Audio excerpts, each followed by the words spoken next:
BBC. BBC. You're with the BBC. Hello and welcome to the Strand. I'm Mark Coles, you're listening to the Strand, global arts and entertainment brought to you from the BBC World Service. Now, what's the best way to buck the current financial crisis? More arts, according to a leading politician in the Philippines. Senator Edgardo Angara this week called for increased government arts funding so that the country's cultural institutions can come up with projects to provide a psychological boost for a population distressed and disturbed by economic downturn. Well, if it's innovative, homegrown talent they want, they need look no further than Maxine Syjuco. Maxine is already something of a legend in the Philippines, despite being just 23 years old. Her mum, Jean-Marie, and father, Cesare A.X. Syjuco, are avant-garde multimedia artists who were known in the 1980s for their shocking performances in some of Manila's seediest nightclubs. Maxine herself launched onto Manila's art scene last year when she was selected as the Philippine representative for the 2007 International Performance Art Festival in Manila itself. Since then, she's become famous for her modelling, her photography, and of course, her performance poetry.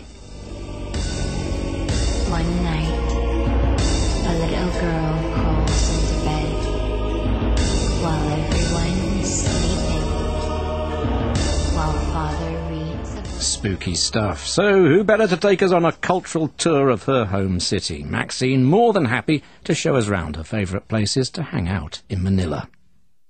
I remember when I was around 3.5, sometime in the 80s, my mom, who's a performance artist, had a performance art event here, and it was about mail order brides, and her entire performance was a ritual. It was a sacrifice for mail order brides, and it was a very traumatic experience for me because I was just a very small child and I saw my mom as a completely different woman, and all of a sudden I felt as though my mom had lost her mind. It really did traumatize me, but it made me realize as I got older that whenever people ask me why I chose to become a performance poet or a performance artist, it's because I don't have any other choice. It's what I was born into. I grew up around it. It was the air that I was breathing. I don't have a choice. It's inside of me. The Filipino performance poet Maxine Syjuco giving us a cultural tour of her city, Manila. And we'll have more artist and performer-led city tours on the Strand in the weeks to come.